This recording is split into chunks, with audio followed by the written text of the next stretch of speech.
আমরা অপেক্ষা করছি ওই নেতার জন্য। ইমাম আল মাহদি আসবে একদিন, চিল্লায় এখন ঠিক কিনা?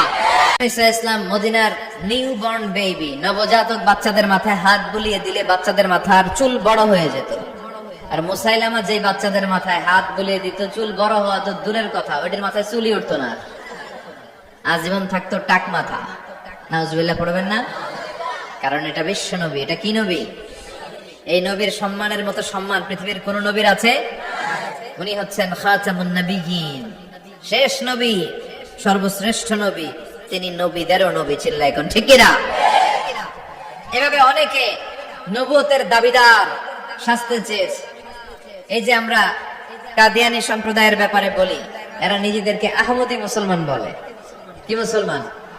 আহমদী মুসলমানের কোন আলাদা মুসলমান নাম আছে? আমরা সবাই মুসলিম, চিল্লায় বলেন ঠিক কিনা? আল মুসলিমু মিল্লা ওয়াহিদা, পুরো মুসলমান এটা হচ্ছে এক জাতি।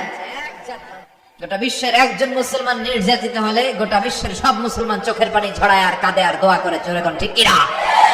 নিউজিল্যান্ডে মারা গেল, আমাদের হৃদয়ে ব্যথা আছে না নাই? আরাকানে মারা যায়, আমাদের রক্তক্ষরণ আছে না নাই? ফিলিস্তিনে শহীদ হয়, তাদের জন্য আমাদের দোয়া আছে না নাই? দুর্ভাগ্যবশত আমরা ইহুদিদের ষড়যন্ত্রে পা দিয়ে টুকরা টুকরা হয়ে গিয়েছে, আলাদা আলাদা দল। দল আর গোত্রের কোনো শেষ নাই। এত মায়ের খাওয়ার পরেও আমরা ঐক্যবদ্ধ হওয়ার প্রয়োজনীয়তা অনুভব করছি না। মুসলিম তো এমন দল, এটা দেহের মতো, কাজাসাদিন ওয়াহিদ। দেহের চোখে ব্যথা হলে যেমনি সারা দেহটা কষ্ট পায়, হাত কেটে গেলে যেমনি পুরো দেহটা কষ্ট ভোগ করে, গোটা বিশ্বের কোথাও একজন মুসলমান আক্রান্ত হলে গোটা বিশ্বের মুসলমানরা কাঁদে, যেরকম ঠিক কিনা? যদি আমাদের একটা সেন্ট্রাল লিডারশিপ থাকতো, নেতা নেতৃত্ব দেওয়ার মতো, যার নেতৃত্বে আমরা জিহাদের ময়দানে ছুটে যেতাম। আমরা অপেক্ষা করছি ওই নেতার জন্য। ইমাম আল মাহদি আসবে একদিন, চিল্লায় এখন ঠিক কিনা? আমাদের যদি একটা সেন্ট্রাল মিলিটারি থাকতো, সেনাবাহিনী, ওয়াআইদ্দু লাহুম মাসতাতা'তুম মিন কুওয়া আমির রিবাতিল খাইল তুরহিবুনা বিহি আদুওয়াল্লাহি ওয়া আদুওয়াকুম। আল্লাহ বলে তোমাদের মিলিটারি সেনাবাহিনী প্রস্তুত রাখো, কিন্তু আমাদের 50টারও বেশি দেশের, 50টারও বেশি মুসলিম দেশ, আমাদের নিজস্ব মিলিটারি নাই। কথা কোন ঠিক কিনা? এই 50টা দেশের একটা যৌথ সেনাবাহিনী থাকার দরকার আছে না নাই? যদি থাকতো তাহলে কোন দেশে যদি মুসলমানদেরকে আক্রমণ করা হতো, আমাদের মিলিটারি সেখানে যে দুর্বার আন্দোলন আর প্রতিরোধ গড়ে তুলতো, চিল্লায় এখন ঠিক কিনা? কিন্তু আমাদের এই লিডারশিপ নাই। এই মির্জা গোলাম আহমদ কাদিয়ানি, পাঞ্জাবের এক লোক, সে নিজেকে দাবি করেছে আমি হচ্ছে শেষ নবী।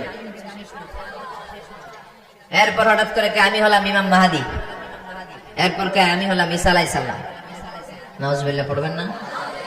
এই লোকটার মৃত্যু হয়েছে পায়খানার ভিতরে, টয়লেট ভাঙ্গা ভিতরে পড়ছে, পেশাব পায়খানা খাইতে খাইতে খাইতে খাইতে আর খাইতে পারে না। আল্লাহকে আরো খা, আরো খা বেয়াদব। এই টয়লেটের পায়খানা খেতে খেতে দুনিয়া থেকে বিদায়। এজন্য বিশ্ব নবীর পরে কেউ যদি নবুয়তির দাবি করে, এটা কি মুসলমান? এগুলো কি ফতোয়া তো আপনারা দিতে পারতেছেন। কারণ লা ইলাহা ইল্লাল্লাহ বললে মুসলমান হওয়া যায়? তাকে বলতে হবে লা ইলাহা ইল্লাল্লাহ মুহাম্মাদুর। তারা দ্বিতীয় অংশটা মানে না, আল্লাহ রাসূল সাল্লাল্লাহু আলাইহি ওয়াসাল্লাম যে শেষ নবী এটা মানে না। তো তারা এদেশে জন্ম, এদেশে হিন্দুরাও তো থাকে, বৌদ্ধরাও থাকে, তো ওদের থাকতে সমস্যা কি? কোনো সমস্যা নাই, থাকো, কিন্তু তোমরা বিশ্বনবী যে শেষ নবী এটা মেনে থাকো, যেহেতু মুসলমান দাবি করো। আর যদি না মানো তাহলে তোমরা কোন ধর্মের এটা জাতির কাছে স্পষ্ট করে দাও, নিজেদের অবস্থানকে স্পষ্ট করো। কথাবার্তা ক্লিয়ার না সব? মুসলমান হলে ইসলামের নিয়ম মানতে হবে, নতুন কোন নিয়ম ইসলামের ভেতরে ঢোকানো যাবে। তাহলে যে বিশ্বনবী বললেন নতুন নতুন নবী দাবিকারী লোকজন সমাজে বেড়ে যাবে, এই আলামতটাও আছে না নাই? এরপর বিশ্বনবী বললেন কাসরাতুল হারাজ, কিয়ামতের আগে হারাজ বেড়ে যাবে। সাহাবীরা বললেন ওয়ামাল হারাজ ইয়া রাসূলুল্লাহ, হে আল্লাহর রাসূল সাল্লাল্লাহু আলাইহি ওয়াসাল্লাম হারাজ কি? বিশ্বনবী বললেন হাদা হুয়াল হারাজ। কি বুঝলেন? ফাইট, কিতাল, মারামারি, ফায়ার, অন্যায় ভাবে মারা হবে। এই যে আজকে মারছেন একজন খ্রিস্টান লোক, 50 জন নিউজিল্যান্ডে শেষ করে দিল। বিষ্ণু বললেন কিয়ামতের আগে যিনি মারবে তিনি জানবেন আমি কেন মারলাম। এদেশেও অনেকে মারে, কেন মারে জানে না, কেউ উপরের নির্দেশ আছে না নাই? আর যারে মারা হলো সেও জানে না আমি কি অপরাধে মরলাম, কেন গুম হইলাম, কেন ক্রস ফায়ারে পড়লাম, আমি জানি না। তো এই আলামতটা সমাজে আছে না নাই? দেখছেন বিশ্বনবী কেমন যেন এই একবিংশ শতাব্দীর দিকে তাকিয়ে তাকিয়ে আলামত গুলো বলে গিয়েছে, যেগুলোই বলেছে প্রতিটা আলামত অক্ষরে অক্ষরে মিলে যায়। এরপর বিশ্বনবী বলেছেন দিয়াউল আমানা, কিয়ামতের আগে আমানতের খেয়ানত হবে। এটা সমাজে নাই। আমানতের খেয়ানত আছে না নাই? সাহাবারা বললেন মাতা সাআ, নবী কিয়ামত কবে হবে? বিশ্বনবী বললেন ইযা দুইয়াতিল আমানাতু ফান্তাযিরিস সাআ, যখন আমানতের খেয়ানত হবে তখন তোমরা কিয়ামতের অপেক্ষা করো। সাহাবারা বললেন ইয়া রাসূলুল্লাহ ইয়া হাবিবাল্লাহ কাইফা ইদাআতুহা, কেমন করে আমানতের খেয়ানত হয় আপনি আমাদেরকে বুঝিয়ে বলেন। বিশ্বনবী বললেন ইযা বুসিদাল আমরু ইলা গায়রি আহলিহি ফান্তাযিরিস সাআ, যেই ব্যক্তি যেই চেয়ারে বসার যোগ্য নয়, যেই ব্যক্তি যেই পজিশনে যাওয়ার যোগ্য নয়, সেই ব্যক্তি যদি যোগ্যতা ছাড়াই ওই পজিশনে চলে যায়, ওই চেয়ারে বসে যায়, তখনই কিয়ামত হয়ে যাবে। এ আমাদের খেয়ানত আছে না নাই? সভাপতি হওয়ার যোগ্যতা নাই, সভাপতি হয় মসজিদের, আছে না নাই? সেক্রেটারি হওয়ার যোগ্যতা নাই, সেক্রেটারি হয়, আছে না নাই?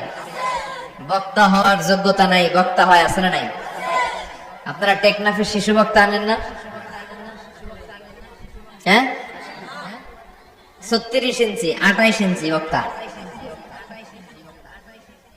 তারপর শিশু বক্তা, এরপর আগে নারী ছিল এরপর পুরুষ হয়ে গেছে এই বক্তা, আছে না নাই?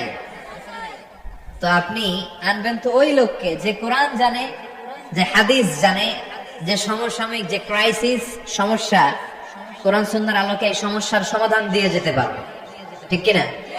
এরকম আলেমের আইনা বসানোর দরকার আছে না নাই? এখন আপনি যদি লোক জড়ো করার জন্য শিশু বক্তা নিয়ে আসলেন, এরা কোলে করে আনা হয়। এই যে আজকে যে মঞ্চ বানাইছেন আপনারা, জীবন উঠতে পারবেন এটাতে। আজকে মঞ্চ দেখছেন আপনারা, একেবারে বিশাল আরস। এইখানে উঠাইতে হলে 3-4 জন এর কোলে করে কাঁধে করে উঠাইতে হবে। এরপর হাত নাই পা নাই এরকম বক্তা আছে না নাই? আমি দেখছি একজন, তারা দেখার জন্য লক্ষ লক্ষ মানুষ। এরপর আগে নাকি নারী ছিল, এরপর পুরুষ হয়ে গেছে। পৃথিবীর কোথাও এগুলো শুনি না, এই দেশে এগুলো হয়। তো এগুলো আমানতের খেয়ানত।